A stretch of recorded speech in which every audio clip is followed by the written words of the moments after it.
Hi there, and welcome to the What's New webinar for the latest release of Mission Control.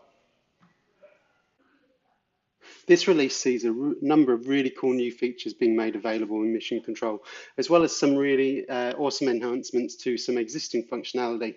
So, what's new? So we've got a number of major features being included. The main one is a new timesheet. We've also got a new feature called the Role Utilization Report, where we've now got the ability to add time log and expense appendices to an invoice. There have been a number of enhancements to the billing events. We're including a new billing type for fixed price plus expenses.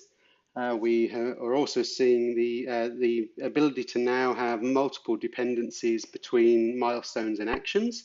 And there's been a number of additional enhancements added on to the Gantt chart as well. Now, in terms of minor enhancements, a few things there. We're just exposing additional chatter feeds via the chatter component.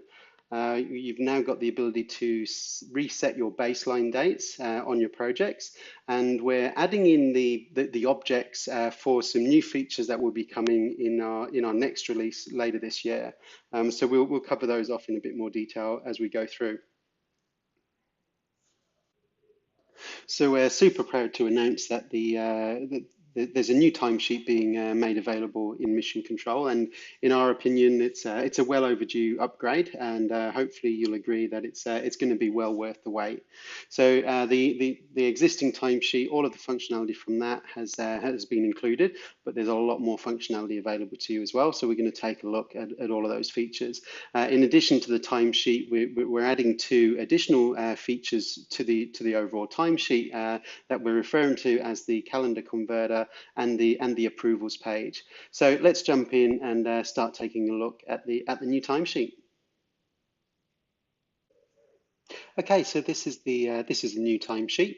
You can see we have three tabs up the top here, so we can access the timesheet, we can access the calendar converter, and we can also access the approvals. Now, the approvals will only appear if you actually have time logs requiring your approval. You can still you can see I'm looking at my timesheet, but I have the ability to click through and look at someone else's timesheet. I can move from one week to another.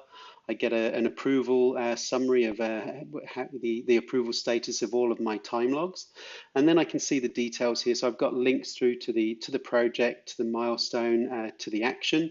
I can also see the action PAN number. I have access to the chatter feed. So if I click into that, you can see I can actually go through and collaborate on the action, the milestone, or the project. I'm also able to access the checklist items. So if I need to add or tick off certain checklist items, I can do that from the timesheet now. I've still got my action complete checkbox. I can see my hours. Now, the only difference with the previous timesheet, the hours now are only showing my contribution. I can see the action completion percentage fields. I still have the ability to click start and stop to track my time, and then I can be logging my billable and my non-billable time here. So a few other things, just taking into account a lot of feedback that we've had from customers. Now we've got the ability to customize the timesheet. So if I click on this settings tab here, you'll see that there's a number of settings in terms of the data that I'm looking at. So I can say, well, I would like to see overdue actions as well. So always make sure they get loaded in. If it is a non-billable action, I can choose to hide the billable row, so I'm not adding in the time in the wrong field. Or if I'm purely doing non-billable work, I could choose to hide my non-billable row, or vice versa. I could choose to hide the non-billable row. I could also choose to hide my holidays as well, which appear down at the bottom here. Now, another feature of flexibility that we've built in for you is the ability to actually pick and choose which columns you're viewing as well. So you can see here, I've got the ability to select which columns I would actually like to see or like to hide. So, for example, if I don't use checklist items or I don't use chatter, I can simply turn those off, and then the relevant columns will actually be hidden. So, freeing up space on my timesheet. Another feature that we've got is the ability to actually include an additional field from the action that will appear just here underneath the action name. So if I come down and select a field that I would like to look at, so for example, how many working days I've got left, if I click on save, you can see that that actually adds in the number of working days left on each individual action. So you can pick and choose which field you think is relevant to be looking at. Now, I've also got the obviously I've got the ability to add new time, so I can click into here and say, right, I've just done 2 hours here. If I want to add in notes, I can double click in there and then put in some notes.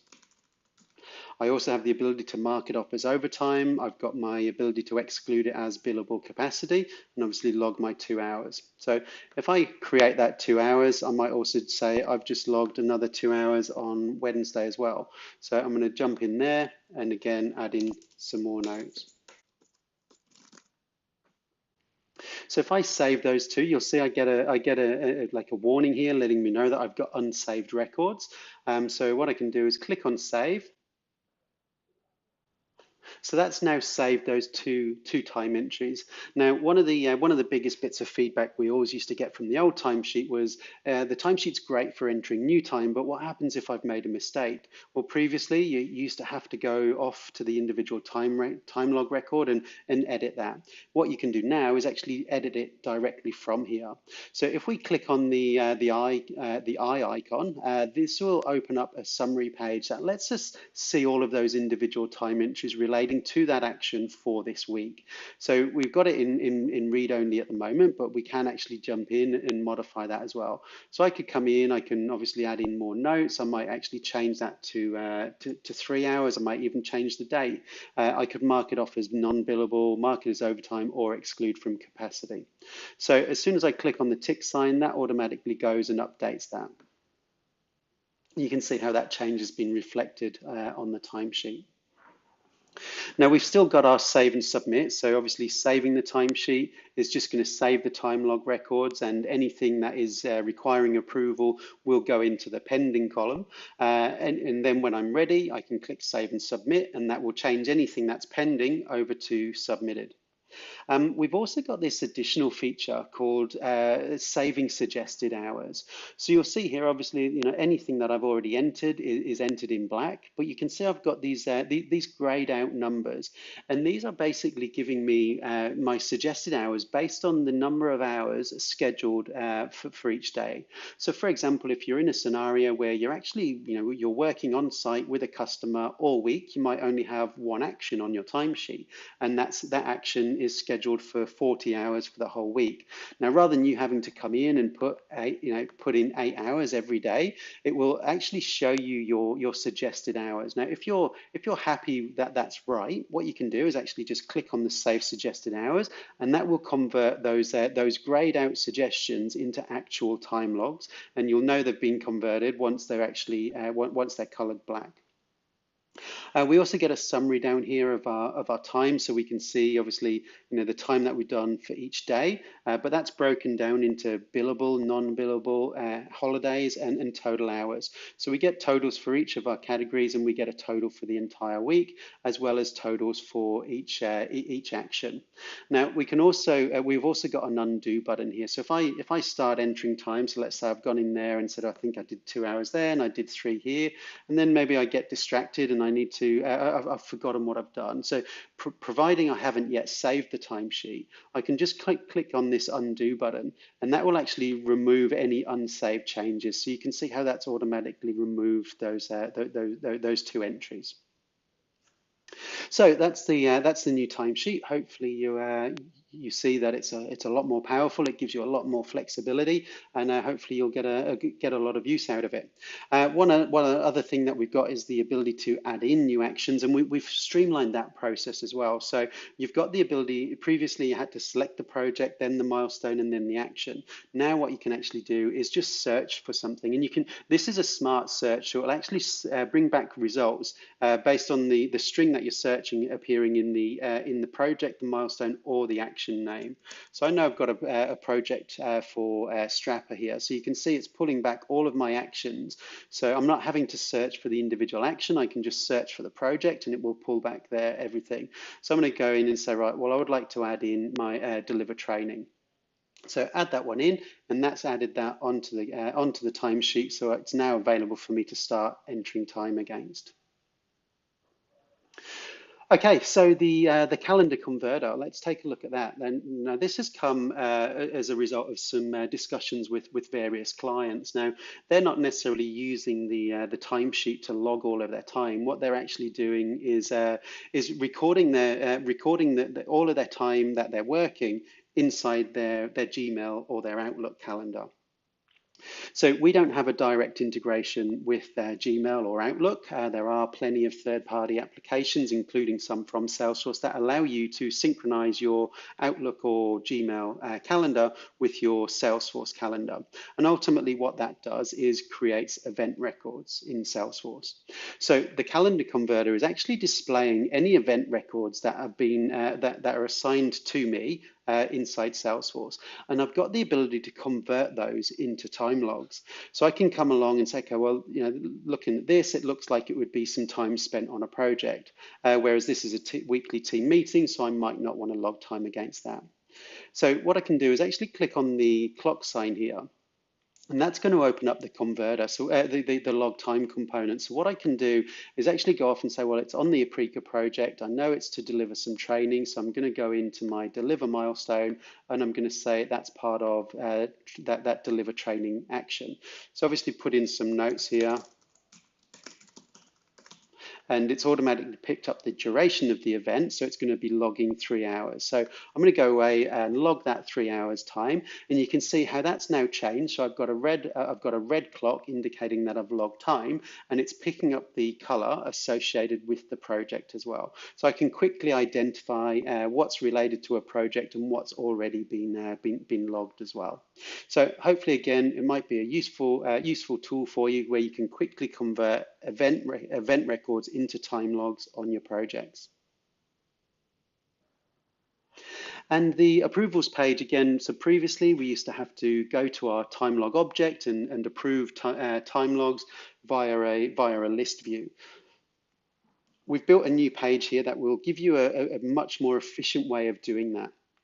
So what I can see here is I've got 5 time logs to approve, and I can see who I need to approve them for. So I can see I've got 3 to approve for myself, and I've got 2 to approve for Mick.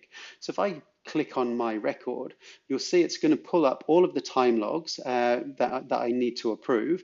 And you can see it's broken up by project, by milestone, by action, and then it's showing me the individual time log entries. I can see how many hours have been logged. I can see whether they're non-billable, whether they're overtime. I can see the notes that were entered against each item. If I need to collaborate with the person and ask them some questions, I can jump in and get onto the chatter feed there as well. Now over here, I'm able to see what, so am I approving it as the project manager, or am I approving it as the role manager? Now it might be that I'm approving it for both. So I would have field, you can see in this example, I'm approving them as the project manager. So what I can do is come down and tick individual items off. Or if I've reviewed everything and I'm happy with that, I can say, yeah, everything looks fine. I'm just going to select everything. Or if I actually need to reject something, I can reject individual ones and put in some rejection notes around why I'm rejecting that as well. So again, hopefully this is going to be a page that will, for those of you that are approving time logs, it will hopefully give you a much more efficient way of approving your time logs. So currently within Mission Control, there is a custom report included that is called the Role Utilization Last 3 Months, which lets you view the utilization of each role based on the sum of their time logs that have been logged per week versus their hours per week value on their role record. Now, this report was unable to take into account the full utilization of each person, given that the holidays are stored in a separate object. So what we've done to address that is actually built a new role utilization report page. So that's been included in this release, and it will let you take a look, take into account time logs and holidays, so you're able to get a full picture of the utilization for each role. And now, in addition to reporting on the utilization of each role, it will also allow you to report on the billable performance of each person as well.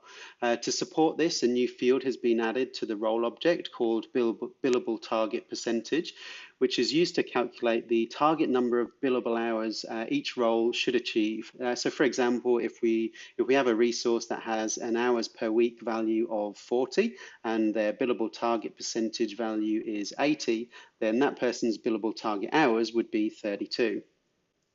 Now, in some situations as well, a customer may wish to have the flexibility of reducing the billable target hours from one week to another, based on whether the role has been assigned to specific actions that fall outside of their usual target. So, for example, working on a support issue or as part of an ongoing contract, or working on an RFP that the business is responding to.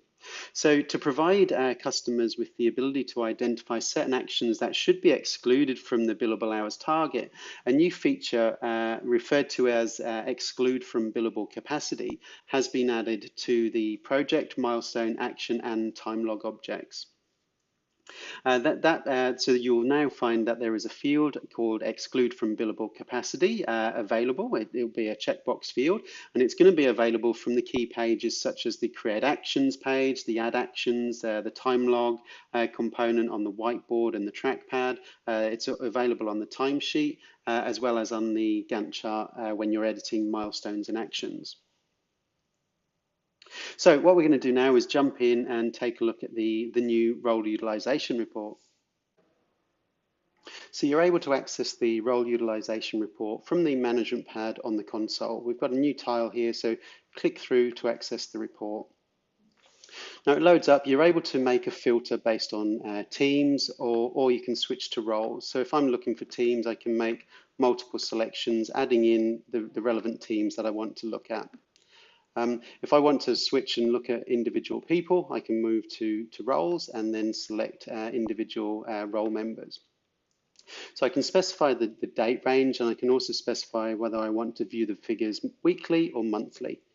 So let's jump in and see what that shows us. So you can see here for each individual person, you're going to get values showing you the hours per week that they're meant to be working, the total hours that they have actually logged, and then the breakdown of those hours. So you can see whether they're billable hours completed, whether the time has actually been excluded from capacity, or whether it's non-billable, plus any holidays that have been allocated to them as well. So what that gives you is an overall utilization. So this example here, you can see I'm meant to be working 40 hours. I have actually done 40 hours. I can see how that's broken down, and therefore I'm getting 100% utilization. Now, in terms of my billable capacity, so I've obviously got 40 hours there that are available. I haven't specified, I haven't excluded anything from that capacity. So my billable capacity is 40, and therefore my target is 80%, and my billable target hours is 32. So you can see, obviously, I've done, my target is to do 32 billable hours. I've actually done 34 in this example. So I've got a utilization percentage of 106%. So you can very quickly see any red areas that might be of concern. So you're able to focus in on those and see where you might be underperforming either on utilization or billable performance. Now you have the ability to actually set your own red, amber, green breakpoints on both of these. So you can do that just by clicking on this settings tab. Now you can see here my utilization breakpoints. It's going to be red if it's under 30%. It's going to be 100. It's going to be green over 100. And for my billable performance, I've got it set to 30 and 80. Now, if I want to change those, I can adjust that just by making the adjustments here and clicking save. If you're generating time and materials invoices, you'll be pleased to hear that you're now able to include appendices to the invoice PDF that show the time logs and expenses included on that invoice. Two new fields have been added onto the project object that you'll need to add to your page layout. But you'll see here on my example, I've got these two fields in view, and it allows me to specify whether I want to include the time log appendix and whether I want to include the expense appendix. So I've already generated an invoice and a billing event for this project. And you'll see if I take a look at that, I now have 3 pages. So I've got my invoice as normal. If I scroll down, I then get my time log summary appendix. So that's showing me all of the time entries, so I can see the hours, the notes, the dates, and which actions have been worked on. I also get a similar appendix for my expenses, showing each expense item, the category, the dates, the notes, and the amount. We've made a number of new enhancements to the billing event feature within Mission Control. Now, there's not really a lot to demonstrate in this section, just to explain the new enhancements. So we've added in an additional billing type for fixed price plus expenses. So currently, Mission Control lets you specify the billing type as fixed price or time and materials. And we've had numerous customers advise they often have a situation where they're charging their customers a fixed price, but they invoice for expenses over and above that fixed price fee. So to accommodate this situation, we've added in this new billing type of fixed price plus expenses. What you'll actually need to do is go into the setup section and modify the billing type pick list field by adding in that new value. So instructions on how to do that are included in the release notes. We've also had numerous customers ask us for the ability to invoice one business entity, even though a project relates to another. So what we've had until now is the billing event would actually reference the account and contact specified on the project. So to provide you with the ability to invoice a different business or a different contact, 2 new fields have been added to the billing event called account and contact. So they will need to be added to the billing event page layout. Now, if these fields are populated on the billing event, the invoice will be addressed to the account and contact specified on that billing event. If they're left blank, the invoice will be addressed to the account and contact specified on the project. Now, we've also added in the ability to automatically add time logs and expenses to a manually created billing event. So to support this, 2 new fields have been added to the billing event object. Again, these will need to be added to your page layout. This will allow you to automatically add time logs and expenses to a billing event. So when generating a new billing event, a user will now be able to set these checkbox fields to be true. And once the billing event is saved, 2 new billing event item records will automatically be created, including all billable, approved time logs and expenses that have not yet been invoiced. So just one thing to note, these new fields can only be used when the project billing cycle is set to manual. So to enforce this, a new validation rule has been added to the billing event object as well. Just a minor change to the field updates on the project. So all of the amount invoiced fields that are on the project were getting automatically updated anytime a new invoice billing event was being created. We've changed the logic in that now. So they will only be those fields will only be updated once the status of the billing event has been set to issued. And the final feature around the billing event enhancement is an additional billing frequency. So we've added in an additional periodic billing frequency called 4 weekly. So selecting this option will allow you to generate time and materials periodic billing events on a 4 weekly cycle. So please note, due to limitations in the automatic upgrade process, you will need to manually add this field to the periodic billing frequency pick list field. And again, instructions on how to do that are included in the release notes. Currently within Mission Control, the only dependency supported was a finish to start relationship between two actions. An action could be a parent of multiple children, but a child could only have one parent. So we're actually enhancing the dependency feature set quite dramatically. And to support that, a new custom object called dependency has been added to the system. That's going to provide you with far greater flexibility in creating dependency relationships. So this means that a child can now be associated with multiple parents. And in addition, a variety of dependency types are now supported. So if you've got a parent action, you can now have a start to start relationship, or you can have your finish to start. You can also actually make an action dependent on a milestone rather than a parent action. So again, if it's a parent milestone, you now have the ability to create a start to start or a finish to start. So we're just going to jump in and take a look at a few examples.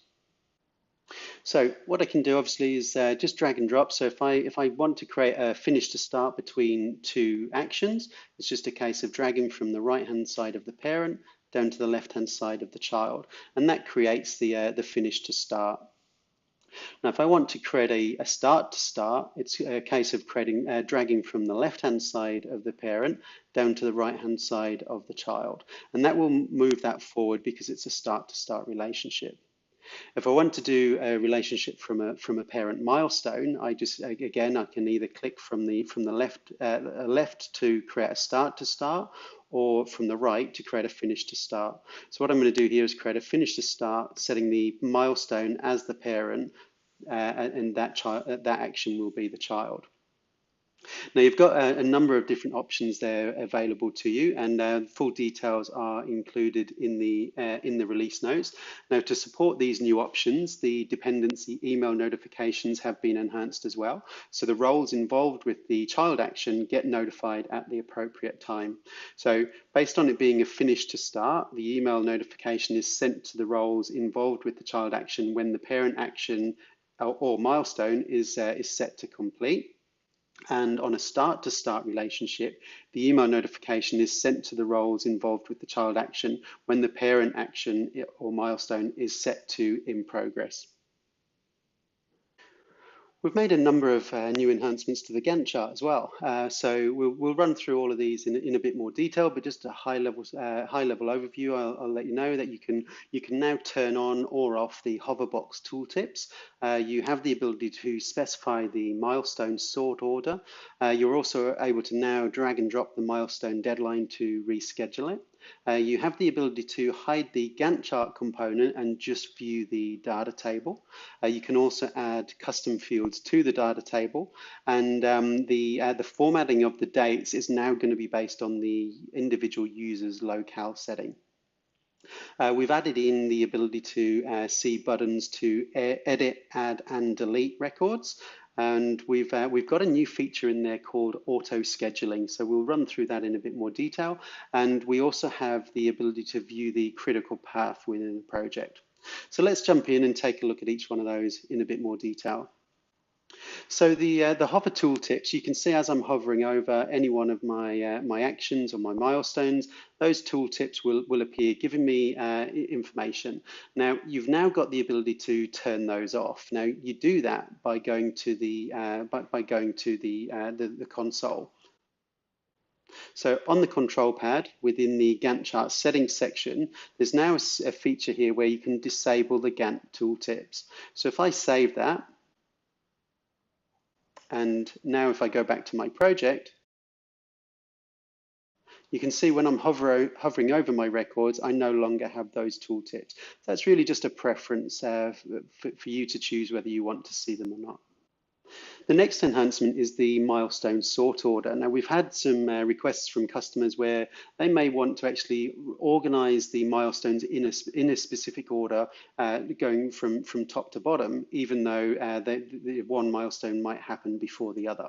So for example here, my design is scheduled to happen before my build, but I might actually want to adjust the order in which they're appearing on the Gantt chart.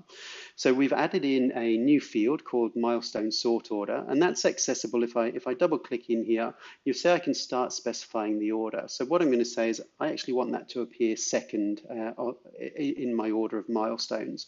Then I'm just going to jump in and adjust the order for my other two milestones as well.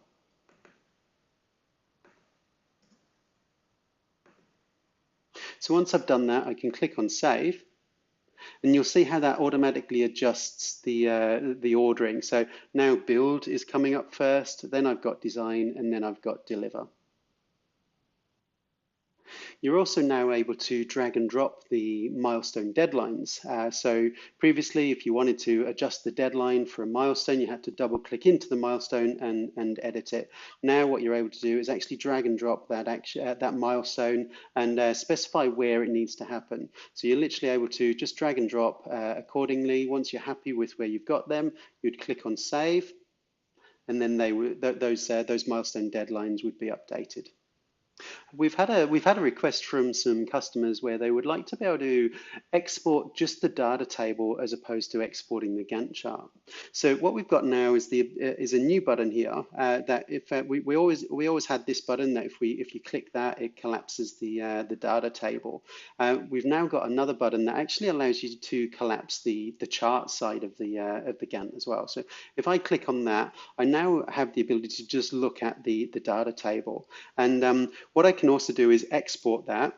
So if I'm wanting to send a report to my customers, showing them the breakdown of the data table in this format, I can click on PDF export. Now, just please note that in order to export just the data table, you do need to make sure you've actually got the raw export box checked. So you'll see how that then exports just the data table, so I can now email that off as a PDF to my customer. Another request that we've had from some customers is the ability to view additional fields in the data table. So right now you can see I've got my record name, my owner, my start and end dates, and my number of work days. Now we've given you the ability to add 3 additional custom fields onto the data table. Now you do that by going back to the console on the control pad. And again, in the Gantt chart settings section, we've got the ability to specify which fields we would like to look at. So I can come down and select the relevant fields that I would like to be looking at. So I'm going to say I would like to see total hours scheduled, I'd like to see total hours completed, and total hours remaining. So save my settings there. Now if I go back to the Gantt chart, you'll see how I now have visibility of those 3 additional custom fields within the data table. The formatting of dates is something I know a lot of customers are going to be happy about. Previously, the format of the dates was fixed as year, month, and then date. Now the format will be determined based on the user locale setting. So we've got a few different scenarios illustrated in the release notes, but based on your user locale, the date formats will be driven by that. Another new feature we've added in is giving you access to additional buttons here, just to make it more clearer to you what you can actually do on the Gantt chart. So previously there was just a plus sign against each row, and that let you add a child record beneath that. To edit or delete a record, what you had to do was actually double click on the record to open the modal window. So these additional buttons have been added. So now if I click the pencil sign, that's going to open up the edit page. If I click on the delete button, that's automatically going to that will delete the record and ask me to confirm. And then once I save that would actually delete the record for me.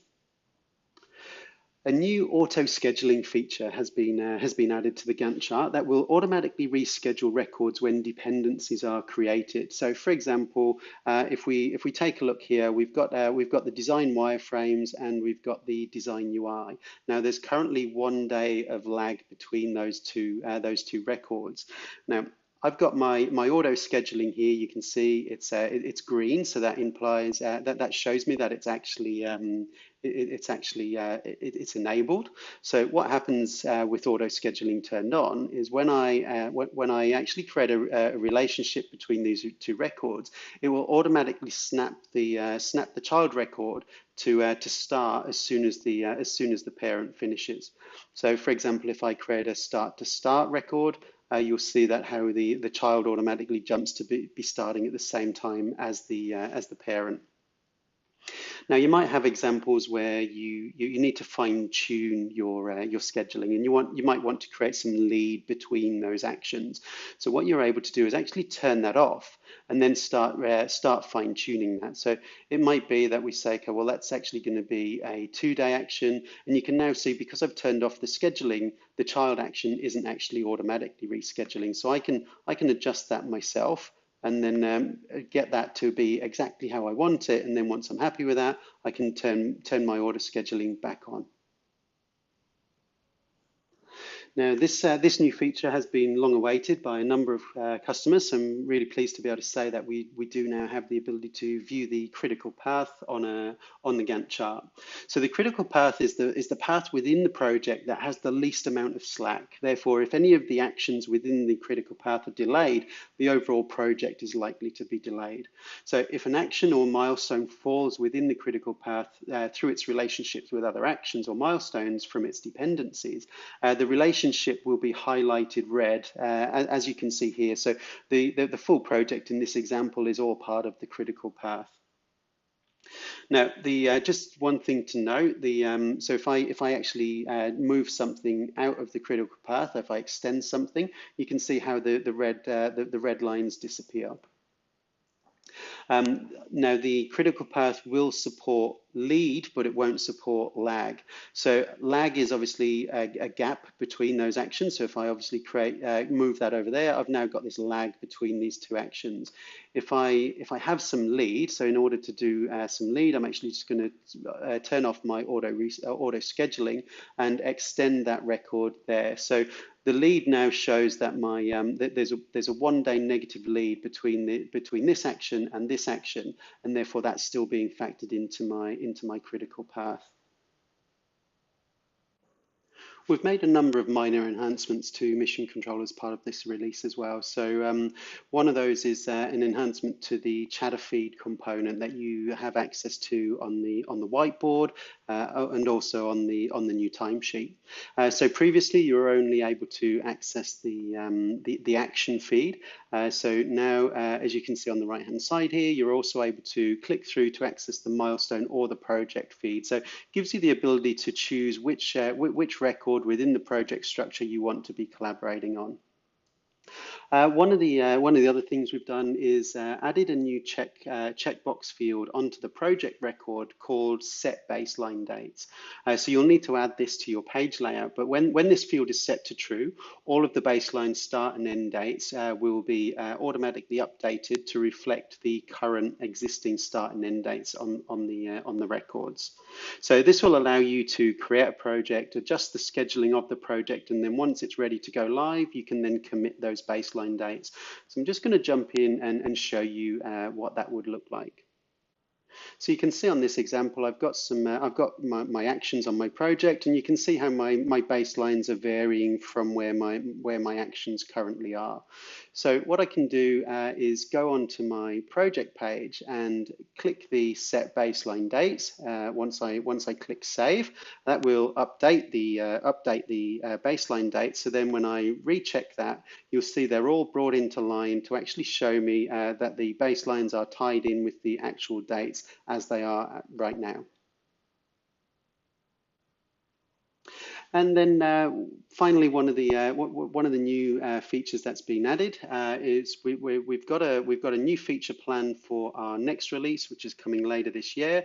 And just to get you started with that, we're actually adding in the objects now. So we're going to be including a program which sits above the project. Now, within that program, you're going to be able to capture your requirements as well. So those requirements will capture the details details of various things that need to be delivered as part of that program, and you will be able to relate those requirements to projects as well. Underneath your requirements, you can capture your user stories, so building out the detail of what needs to be achieved through that requirement. And to support those user stories, we've added in an object for personas, so different people the user stories will relate to. And we look forward to bringing you more detail around that as we're bringing you the next release later in the year. Now, if you do have any questions on how we what our intentions are for those objects, by all means, please feel free to get in touch. So we hope you like the various new features that are coming in this release. Now, just to let you know the release schedule. So as of the 20th of April, you're going to be able to manually upgrade to the new version from the App Exchange.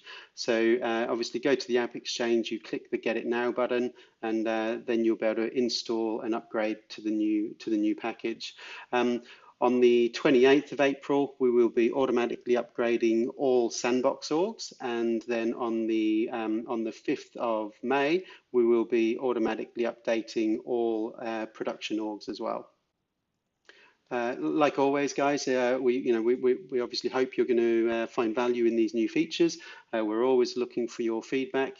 So if you do have any suggestions for future ideas, or you have any questions on any of the features that are available and you would like to go into more detail, please feel free to get in touch. Thank you. Bye.